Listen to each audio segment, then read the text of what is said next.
Okay. Okay, so sorry for the interruption, but we are now very happy to have our second talk by Marco Gorghetto, who'll tell us about dark matter and gravitational waves from post-inflationary axions. Thank you very much, especially for the possibility to speak. So today I will tell you about a series of works done in collaboration with Ed Hardy, Giovanni Radolo, who is sitting there, and lately with a student, Holly Niculescu. And the main goals of these papers is to calculate, to first understand and then calculate the QC axion radical abundance and the gravitational wave background in the so-called post-inflationary scenario, which is a scenario in which the U1 symmetry associated to an axion is restored after the inflation. And it turns out that in this scenario, both axions and gravitational waves are emitted by a network of topological effects of the axion field, which are cosmic strings of domain walls. And therefore, most of our effort has been to understand the dynamics of this network, especially in a region of parameter space that is not accessible directly to numerical simulations. And this question is particularly motivated for the QC axion, because as you may know, for the QC axion, there is only one parameter that fixes the radical abundance, which is the axion mass. And therefore, knowing what is the value, the numerical value of the axion mass, for which in this scenario the QC axion makes up the full radical abundance, is probably one of the most important information that theories can provide to experimentalists in order to discover the axion, because as you know, most of the experiments are essentially to the axion mass. And also this number will be valuable to actually interpret theoretically any experimental findings. So it turns out that we discovered that the system of strings that created in the universe is driven towards an attractor solution which has logarithmic violations in it, in some of its parameters. And if you extrapolate these parameters to the physical value, which is not accessible in simulations, but as you see can be extrapolated, these parameters, these violations are such that there are more axions emitted from strings than what would be the average angle misalignment. And this would imply a stronger lower bound on the axion mass in this scenario, and therefore essentially ruling out a large fraction of parameter space in this post-inflationary scenario. Similarly, there are similar logarithmic violations also in the gravitational wave spectrum emitted during the scaling regime of the strings. And these logarithmic violations enhance the spectrum with a logarithmic tilt, a big logarithmic tilt, especially at low frequencies. And unfortunately, these logarithmic violations are not such that the spectrum is not observable for the QC axion, but at least it's observable for ultra-large axions with large enough decay constant. And this kind of probably the most minimal, one of the most minimal scenarios beyond standard model that gives observable gravitational waves. Okay, this was introduction, and now I will give you the details. Okay, so just to have everybody on the same page, one can classify the initial conditions of an axion in the universe depending on whether the inflation happened before or after the QC phase transition. In the first case, if temperature rating is more than Fa and the upward inflation is more than Fa, whatever initial conditions in the axion of the axion field in the universe, due to the exponential expansion of the universe during inflation, the axion will get smoothed out over distances which are much larger than a Hubble horizon during inflation. And the field will be essentially constant every each Hubble patch, acquiring a value which I call A over Fa between minus pi and pi. And the radical abundance can be calculated essentially analytically in every Hubble patch. However, it depends quadratically essentially on this theta, and since this theta is Hubble patch dependent, the abundance is not really predictable only in terms of the Lagrangian parameters, so only in terms of Fa. And as you see, the radical abundance is a cosmographical property in the sense that depends on the patch of the multiverse you are in. So the scenario is not actually really predictive. And our observable universe will be a subset of this initial patch where the axion was almost homogeneous. On the other hand, the temperature rating is larger than Fa, or the Hubble parameter inflation is larger than Fa, which is also known as post-inflation scenario. As a result of quantum fluctuations during inflation and thermal fluctuations, the Peccei symmetry will be restored in some place in the universe. And it turns out that there are small scale fluctuations, or the small scale fluctuations of the axion field already in the very early universe. in distances which correspond to distances smaller than the hub horizon today, actually very much more distances. In the first case of the order of the inverse temperature, in this case of the order of the inverse upper parameter due to inflation. And in the second scenario, it turns out that since the axion is a periodic variable, you can't actually treat the axions per se, but you actually need to introduce the UV a particular UV completion for the axion, because there will be points in space where the axion is actually not defined. And in the following, I will consider this very simple UV completion, which is just a complex scalar field with Mexican potential, with radial mode R and radial mode mass MR. However, most of what I will talk about actually will not depend on this. So the equation of motion of this Lagrangian. So besides axion waves, admit other solutions which are called the axion strings, and will be generic in the universe in the scenario just by statistical randomness. And the strings are essentially one-dimensional objects where the of this complex scalar field wraps non-trivially the fundamental domain minus pi and pi, like in this circle space. And in the center of this circle, just by continuity, there should be at least one point where the field is not defined, and this corresponds to the point where you actually need to introduce the full UV completion, which in this point the radial mode will be on top of the Mexican potential. The strings turn out to have a core whose size is parametrically given by 1 over MR, which is also 1 over Fa for order 1 quartic coupling. And long story short, the strings store a lot of energy in them. This energy is usually expressed in terms of so-called string tension mu, which is essentially the energy per unit length. And this is given by two contributions, one coming from the core pi Fa square, which comes from the fact that there are points in space where the radial mode is on top of the Mexican potential, so contributes to the Hamiltonian. And then there's another contribution from the gradient of the axion field, which is not vanishing at arbitrary distance from the sense of the string. And this contribution turns out to be logarithmically divergent, but it's cut off at the distance between two strings with opposite orientation, which, as we've seen in the early units, is the inverse Hubble. So this string tension is given by pi Fa squared times log over RH. And since Hubble decreases in radiation domination, also in matter domination, so this string tension increases logarithmically in time. So strings appear in this post-inflationary scenario. However, their dynamics is kind of nonlinear, because they're actually nonlinear solutions, some nonlinear equation of motion. And therefore, it's very hard to treat the evolution analytically. Moreover, the system has two very different scales in it. One is the distance between two strings, which is the hub horizon, virtually at the time of the QC transition, which is a macroscopic quantity. And the other is the size of the core, which is a microscopic quantity with the order of the inverse Fa. And this also means that any numerical approach is very hard to develop at the physical value of these parameters. However, in the last let's say 2 or 3 years, there's been some progress in understanding the dynamics of this network, and now I will say what has the progress has been. So although single strings are stable, so straight strings are stable when they're taken alone. When they're taken together, the strings interact between each other, and when interacting, they diminish the length and they emit their energy into the degrees of freedom that are coupled to the strings, which are axions, radial modes, and if you couple to gravity, also gravitational waves. So the energy is lost and is emitted into waves of these degrees of freedom. Turns out that for these global strings, the most coupled degrees of freedom are the axions, and so most of the energy is emitted into axions. And thanks to these processes, initial configuration of strings goes asymptotically to call the scaling solution, which is a solution defined to be a solution where the number of strings separable volume is statistically constant or almost constant in time. So independently of initial conditions, the strings once created go asymptotically to this solution. And one can very easily calculate what is the rate of energy lost by the network in order to maintain the solution.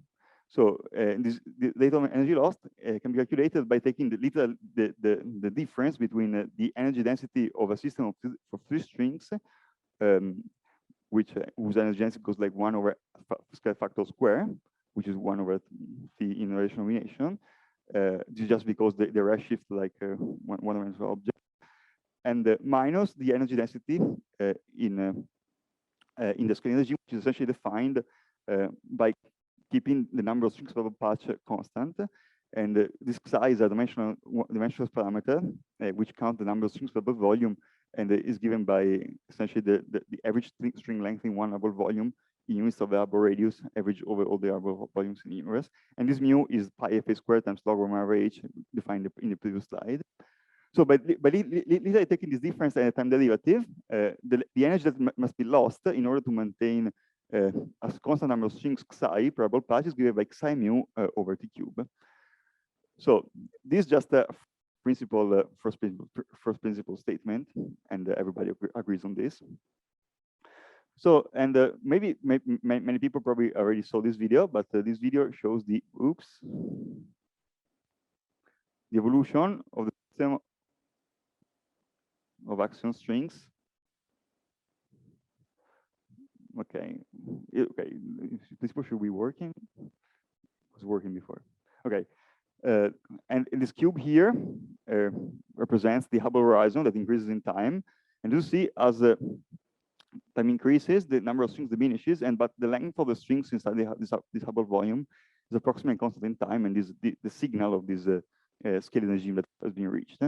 So the simulation, so this particular video has been done for about 1,000 cube simulation, but the most we could do was 4,500 cube by parallelizing this kind of code on multiple nodes. So okay, so the situation that is the following: when the temperature of the universe is over the FA, or the Hubble horizon, or the Hubble is over the FA, a configuration of strings forms, at which time the log is of average between 1 and 15. A configuration of strings forms, and then goes to this scaling solution, which I told you before, where there is a constant number of strings per volume.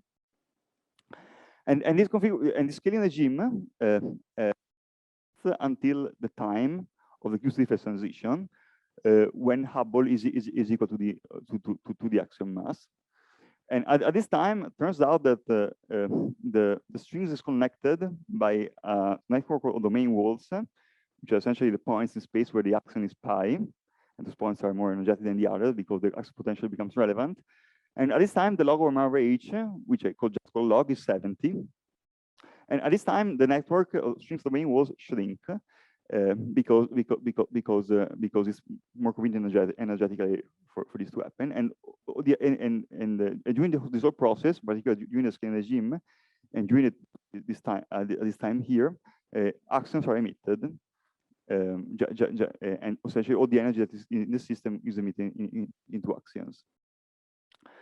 So unfortunately, and this is kind of a big problem for like 40 years, is that numerical simulations can't actually scan the all evolution, but only the initial part, if you want, until the time at which log is equal to 8, about 8. And this is because the maximum grid you can solve numerically is not 10 to the 30 cube, but is maybe 10 to the 10 cube, but it's only 1,000 cube, or at most 10,000 cube. So essentially, we have no hope of calculating the evolution of the strings at the physical point, and that we have to rely on something else to make any prediction. This something else is the existence of the scaling regime, where essentially the parameters are hopefully more or less time independent.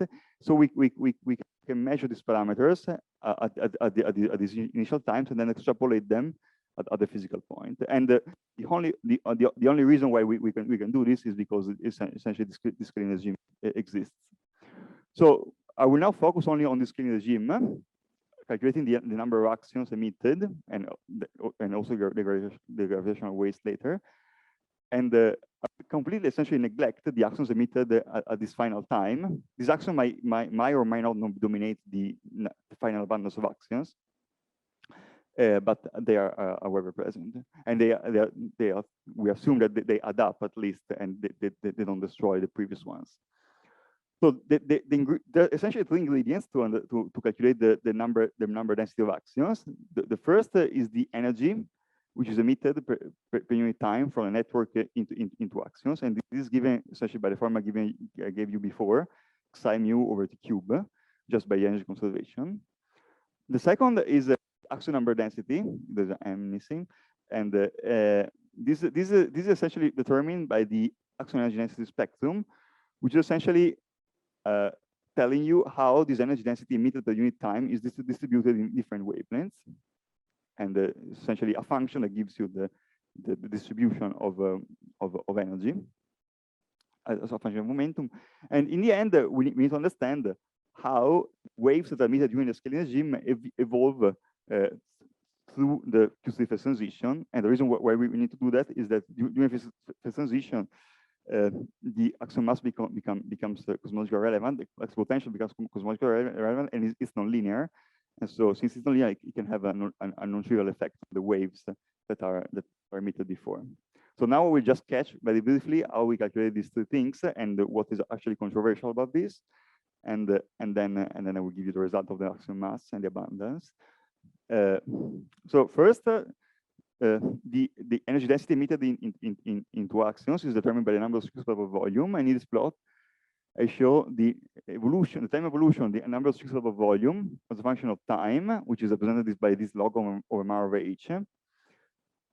So time is inside H, and this is the number of strings above volume for different initial conditions. As you see, even if there is a large range of initial conditions, all the initial conditions go asymptotically towards them. A common value, which however does not seem to be constant in time, and indeed increases logarithmically, almost logarithmically in time. And maybe this log growth is better seen in this plot, which is essentially the simulation of the same system, but called the fat string system, in which also MR is changed manually in time, going like 1 over the scale factor. And it turns out that this system has better numerical properties because a fixed separation of log corresponds to a larger separation in H, since you have to have bigger H in order to bigger separation in H to compensate for the running of MR. Of course, this system is not physical, but for this system there is more time for the initial conditions to converge to the attractor solution. As you see, the evolution of the number of strings is really linear with log. So this is something that we call scaling violations, and can be very well parameterized with psi equal to C1 log, a linear function of log plus 1 over log corrections. And if you extrapolate this up to the physical point, which is log equal to 70, which will be the Q-Stiffness transition, this will correspond to a number of volume, which instead of being order 1 is about 15 with an error of 2. And therefore changing a lot the energy density that is emitted in axions at the time of the Q-Stiffness transition. So this now, of course, one needs to give an explanation. One needs to give an explanation why psi is increasing with log, and we don't have one. The reason why this is with log is because we do the numerical simulation, and we see that the price increases with log. But we can give an argument of why we expect this. So the dynamics of the system is very log dependent, in particular the tension of the string increases with log, and moreover the effective theory of the strings, which is the Nambu-Goto theory coupled to the external axion field, tells you that the effective coupling of the strings to the axion is decreasing with log, and therefore you would expect that as time increases, the axions are logarithmically less coupled to logarithmically more coupled to the string, and in the end, a very large log that will go asymptotically to the so-called free Nambu-Goto, which is when the coupling is 0. This cannot tell you that as log increases, the number of strings would increase with time, because it's harder and harder to create axions. The reason to believe that this log increase actually will continue is that there is no other scale in the problem. The only scale is the MR and H. There's no other scale, so there will be no reason to think that anything will change after this. And a final thing I would like to say that this gives us a very self-consistent picture, because we actually calculated the number density, the energy density in radiation emitted from the strings, which is related by energy conservation to the number of strings, and indeed all matches in the sense that the energy computed in simulation matches with energy conservation. They increase with log, so both increase. And moreover, this logarithmic increase is actually more detailed than this, because it happens not only for the long strings, but also happens for the small loops. So there is a hierarchy of loops with all sizes, and the number of all of them increases logarithmically.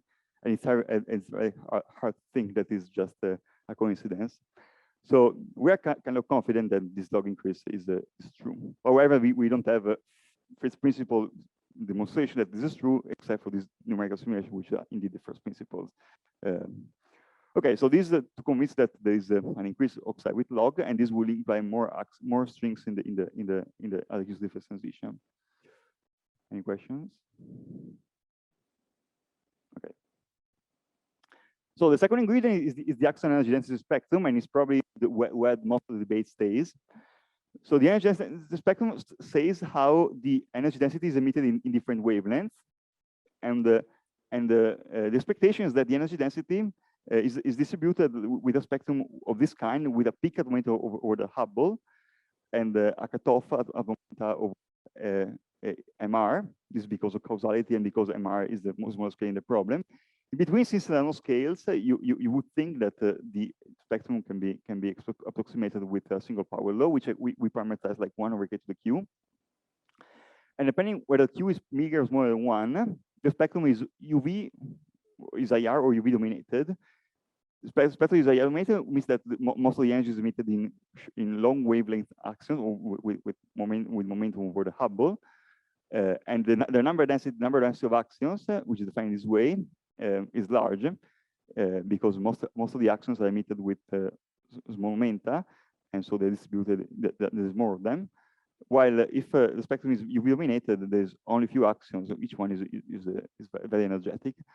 In the end, it turns out that since only the number density is important, because of all these axions become non-relativistic, in the end, we actually need to understand only the evolution of Q.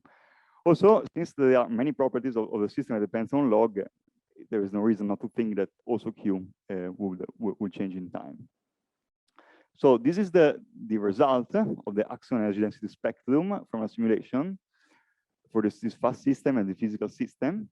And as you see, as time goes on, so the features I told you before are met, particularly the peaks of momentum over the Hubble, since the momentum over the Hubble, so it's the peak over the Hubble at every time.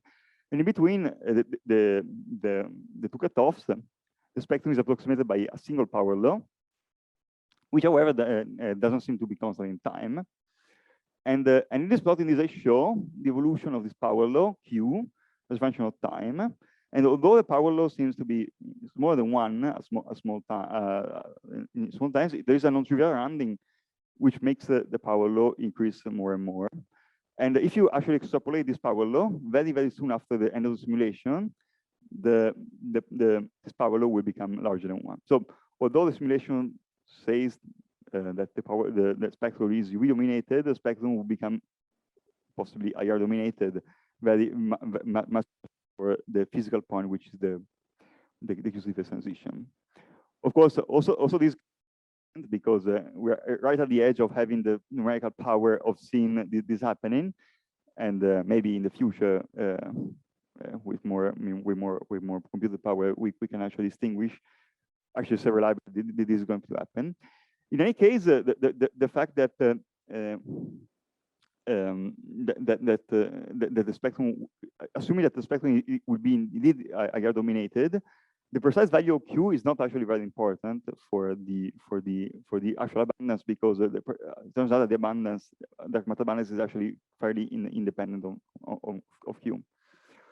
So if you want this kind of the state of the art plot that tells you what is the expectation of the axion energy density spectrum during the screen, and this determines essentially the number density of axions, so the dark matter abundance for the QCD axion.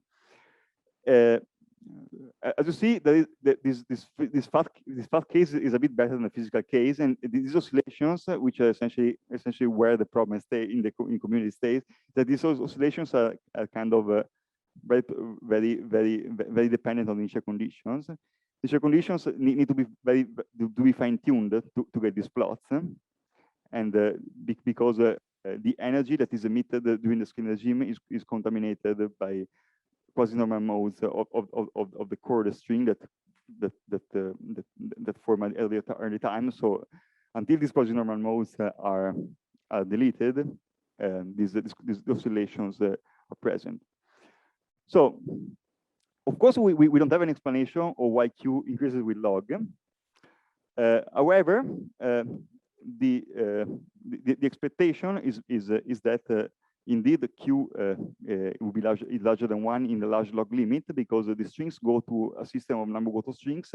Number-Goto strings coupled to the axion field oscillate many times before disappearing, emitting only wavelengths which are of the initial loop size, and this will point to Q larger than 1.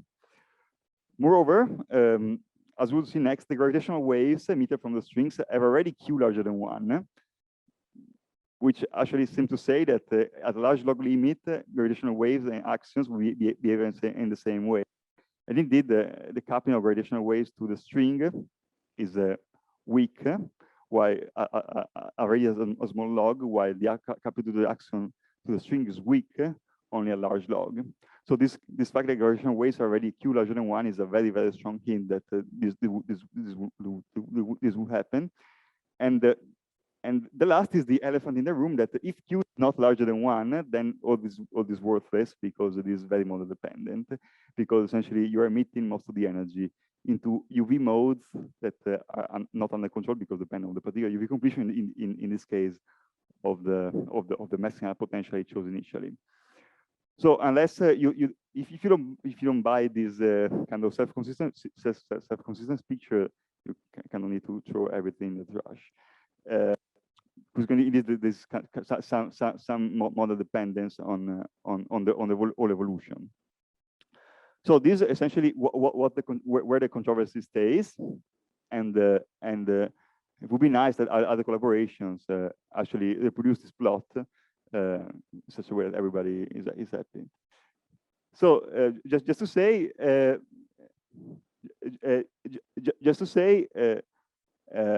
So the fact that many axions are produced implies that the energy density in long wavelength modes at the QCD phase transition is much larger than the misalignment, what would be the misalignment energy density, which and in particular is psi mu over t squared. So assuming that Q is larger than 1, the energy density in long wavelength modes at the QCD phase transition is given by 10 to the 3 times psi log, which is about 10 to the 3, assuming the things I said before, times h squared or fa squared. And this energy density is stored in the axion gradients. And at the time of the QCD phase transition, this energy density, which is essentially at time h star when the abol is equal to the mass, is actually much larger than m squared fa squared, which will be the energy density stored in the pre-inflationary misalignment, and this is also the energy potential which is bounded. So it turns out that contrary to the pre-inflationary misalignment, in this scenario, something called the kinetic misalignment happens. But this is actually what actually happens in the post-inflationary scenario. The energy density of the field will continue redshifting. Because the energy density is much larger than potential, and the potential is negligible. And this redshift will last until the time when the energy potential, the unit energy density and the potential energy density will be of the same order. This time we call HL. At this time, the equation of motion actually need to be solved numerically, because all the terms in the Lagrangian are the same order. Particular potential is nonlinear. And after that, the field becomes non-relativistic, and the number density, non-relativistic number density, becomes conserved. So assuming that Q is larger than 1 and Xi is much larger than 1, is kind of 15, then something non-trivial happens at the time of the first transition. The field that shifts because the potential energy density is negligible until the time HL. At that time, something nonlinear happens, and the field after that will become non-relativistic and number density of conserved. So this kind of similar to the kinetic misalignment of Keisuke. The difference that this actually is the kinetic energy density is produced by the strings decay, if you want, instead of initial conditions of a spinning axion. So and you can actually easily compute. So remarkably, you can compute estimate the number density after this relativistic shift, and just by calculating the energy density at this time divided by the mass. The mass in the meantime has increased, okay, as because the mass could also use the axion. And by equating these two terms, you can see that the mass at this time is given by xi log times h. And if you plug this in, and you see that the energy density is increased by xi log, this means that this is given by xi log times hfa square. Which is if you plug in the order 1 factors, turns out that this number density is enhanced of a factor about 100 with respect to the misaligned number density at theta 0 equal to 1. So despite that there's this relativistic redshift and the nonlinear transient, the number density is enhanced of a factor 100 with respect to the misalignment. Okay, just to show something fun. So this the actual evolution of the waves during the first transition. The waves shift freely until this time HL. At this time, nonlinear dynamics takes place. The waves kind of interact with each other, make something which are called oscillons. These oscillons then essentially very small objects that then don't contribute to anything, and not to number density. And in the end, you can calculate the number density of the field, which is non-relativistic, and it turns out to be conserved. Okay, so this is just a picture of what happens during the transition. And so out is that the axion mass, so the axion number density is enhanced of a factor 100 with respect to the misalignment of theta 0 equal to 1. So this means that the axion decay constant Fa needs to be about a factor 10 to the 2 smaller in order not to overclose to not overproduce dark matter. So it goes from 10 to a 12 to 10 to a 10. Okay, for the axion, it's not really linear. It's like 7 over 6, but it's order 1. Okay, you can do the math, and it turns out to be more or less okay. And this means that the lower bound of the axion mass in this scenario is about 0.5 millielectron volt for this KSVZ model, while for the FSZ model, it's a bit larger, because what actually enters in this number density is not Fa, but the VEV of the Pechet-Quinn field, which is rated by Fa by this anomaly coefficient, which is 6 for this the FSZ model. So essentially, you produce more axions proportional to square root of, if you want, of this. And in the end, as you see in the scenario, there is still a middle window, which is probably worth exploring for the axion mass until you hit the supernova bound, if it's true. Okay, so this is the main result, and this is based on some analytical extrapolation of the scaling regime and the evolution of the waves during the QC transition. Any questions? Yes. the FSE model, there is also a contribution, I mean, because of this anomaly coefficient, there is also a contribution from long-lived domain walls, no? Yeah. Potentially. How does that affect this estimate, if it does at all? We don't know. No, this is only assuming that considering only the axion waves that are emitted during the screen regime, we essentially, at that time, we just take only the waves and evolve them through the QCD transition. Of course, there are domain walls, which probably will emit other axions. We probably increase the dark matter abundance for that model, and might also overclose the universe if they're not decaying fast enough. But this doesn't exclude that this is actually a kind of solid lower bound on the abundance. So this kind of marginally excludes the FSD model in this minimal scenario, because it's kind of very hard to make everything decay in time, if you want. But it might.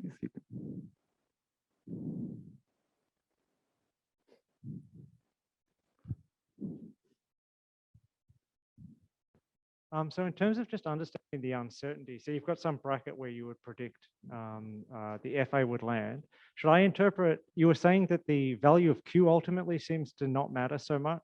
So what's driving the band you have here? Is that the uncertainty on the coefficient of the logarithmic Xi? So no, our uncertainties are actually okay. First of all, we don't give uncertainties, which is but yeah, assuming that Q is larger than 1, which probably is true, the main uncertainty is Xi. Xi, you actually don't know if it continues growing on. And what we did very conservatively, we took Xi factor of 2. Like we said that maybe it's between 5 and 15. The 5 is due to the fact that some other people, some other simulations with changing a bit the UV dynamics, so that they have artificially larger tension, and they saw that the number of strings is about 5, but there's nothing deep with 5. Okay, thanks. Yeah.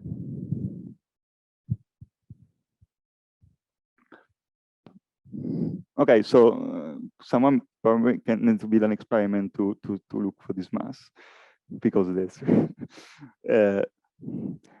So as the last advertisement, I would like to say that in this scenario, the scaling regime also emits gravitational waves, which were kind of overlooked in the past because people thought that global strings would just emit axions and no gravitational waves, but apparently gravitational wave detectors are very sensitive and can measure the gravitational waves for ultralight axion-like particles. And so during the scaling regime, gravitational waves are emitted. Unfortunately, unlike axions, their energy density cannot be calculated just by energy conservation. Because most of the energy goes into axions. However, using the effective theory of Nambu-Goto strings coupled to the axion, we could get a parametric dependence on the energy gravitational waves as a function of the energy on the axion, which is essentially given by g mu square over phase square times gamma a times a dimensional coefficient r, which is expected to be over the 1 from this Nambu-Goto analysis, which I'm not going to give you. And therefore, essentially, this fixes the energy density gravitational waves.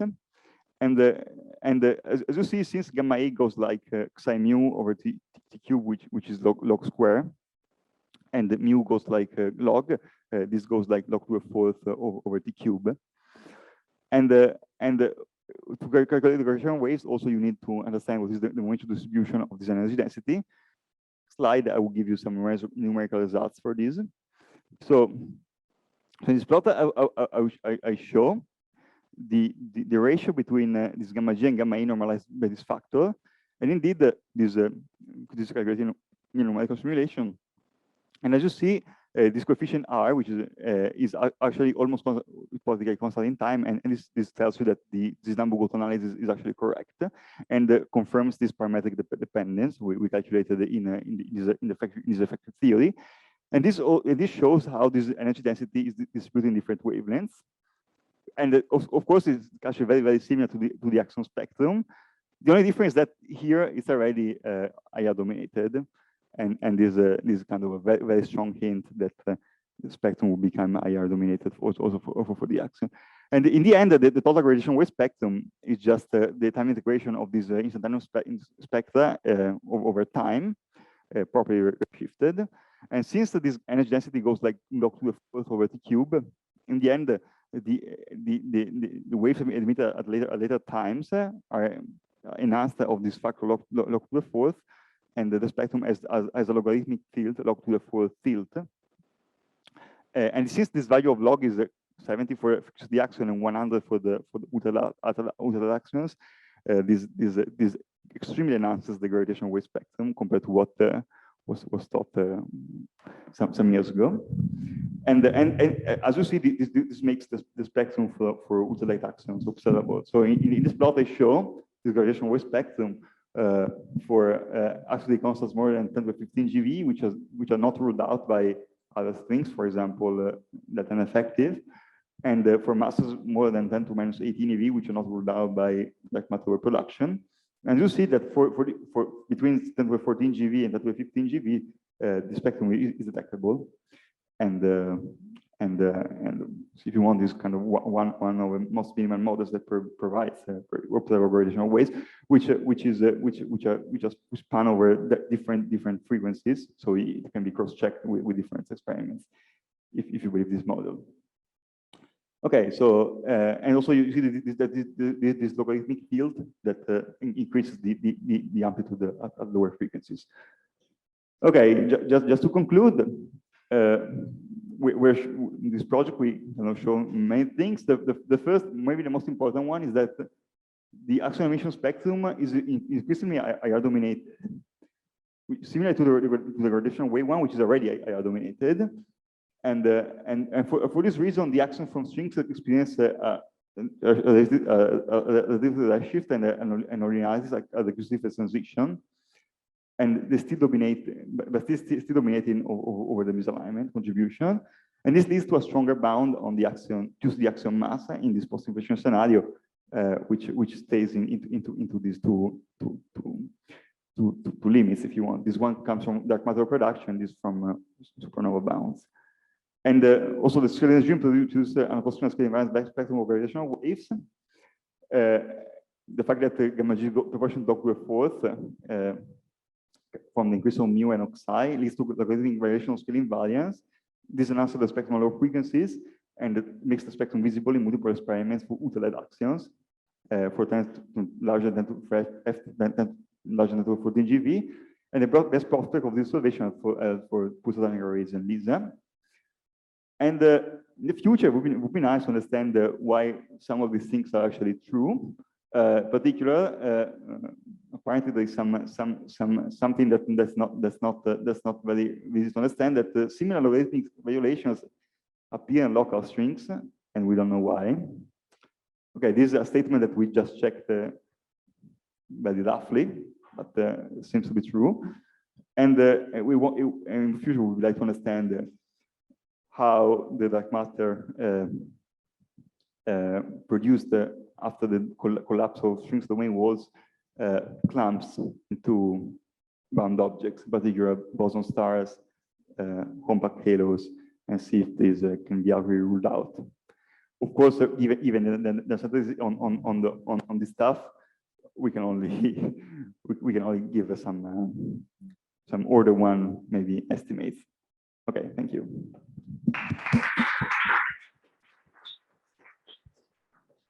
Questions from Marco?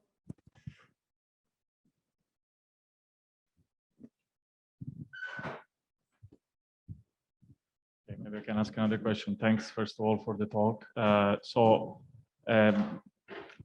much, I mean, how important it is, for example, to take into account interactions that the radial mode could have with other, in a concrete UV model, could have with other fields. So for example, I think in your simulations, you're not including any other interaction, but in some models, it's expected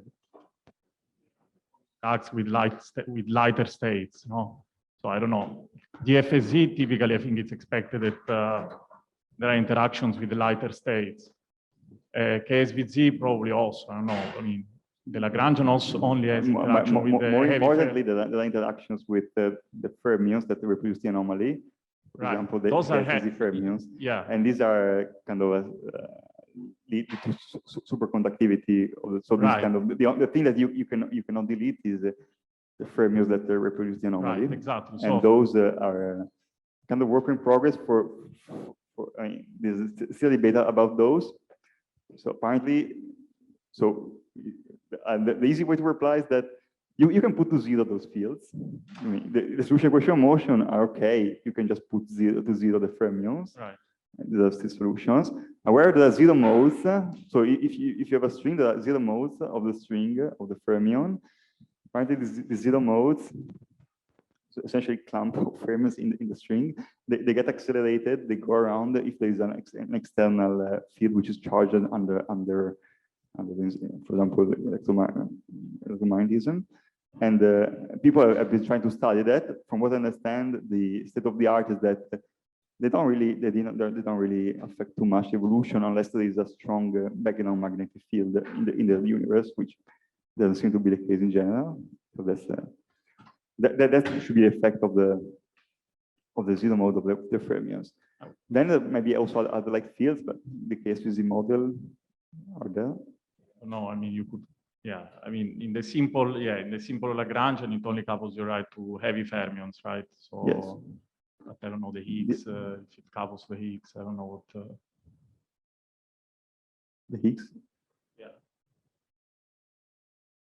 No. No. Okay. No. So I was thinking more about thermal, I mean, interaction with the thermal plug. Yeah, okay. Then how much okay, the thermal battery, this kind of, okay. It's been shown that at least the thermal battery, all the interactions should be suppressed by powers of FA.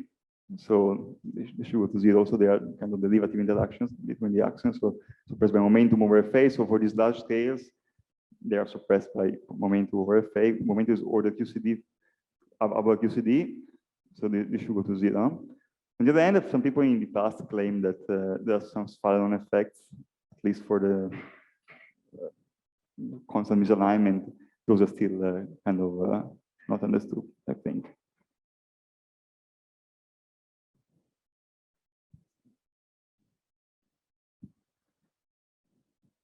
Maybe I have a question. So about so how much depends on the radial mode properties, not in terms of just couplings, but also just the vacuum structure. If the vacuum structure is slightly more complicated than just a simple valley. So the dependence is given. I mean, the dependence is given by this log. So the log is the log of the MR So if you really the U properties of these things should be only enter logarithmically. For example, the mass enters logarithmically. Actually, it turns out that you can actually have a very light radial mode, and you still are not incompatible with stellar Coulomb bounds. Mm-hmm. But in this case, the maximum log is kind of 20 or 25 instead of 17. But in general, I mean, I think the property of the U model will only enter logarithmically, because essentially most of the energy of these things will come from the gradient of the axion, which is essentially macroscopic stuff. So unless you really go and do some craziness in the UV model, then most of this should be only depend on the fact that you have a light degree of freedom, which is the axion. Any more questions? Okay, if not, let's thank Marco again.